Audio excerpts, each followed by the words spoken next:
Ahuja Amplifier USB எப்படி use பண்ணுறது அப்படிங்கிற ப்ரொசீஜரை பார்ப்போம். இந்த இடத்துல வந்து USB போர்ட். இந்த USB போர்ட்டில் இந்த பென்ட்ரைவை போடணும்.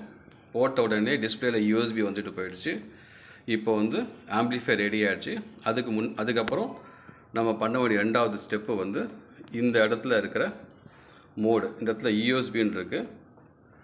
அந்த USBயில் இந்த பட்டனை தள்ளிட்டு ஆட்டோமேட்டிக்காக அது பாட ஆரம்பிச்சிடும். மாஸ்டரில்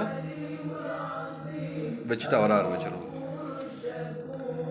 அதுக்கப்புறம் ரிமோட் எப்படி யூஸ் பண்ணுறது அப்படின்னா, ரிமோட்டில் வந்து இந்த இடத்துல நெக்ஸ்ட்டுன்னு இருக்குது. நெக்ஸ்ட்டுன்னா அடுத்த பாட்டு போகும். திருப்பியும் அடுத்த நெக்ஸ்ட்டு அடித்தா அடுத்த பாட்டு போகும். ப்ரீவியஸ் போகணுன்னு சொன்னால் இடத்துல ப்ரீவியஸ் பட்டன் இருக்குது. அதை ப்ரெஸ் பண்ணால் முன்னாடி இருக்கிற பாட்டு போகும். திருப்பி இன்னும் ப்ரீவியஸ் அடித்தா முன்னாடி இருக்கிற பாட்டு போகும்.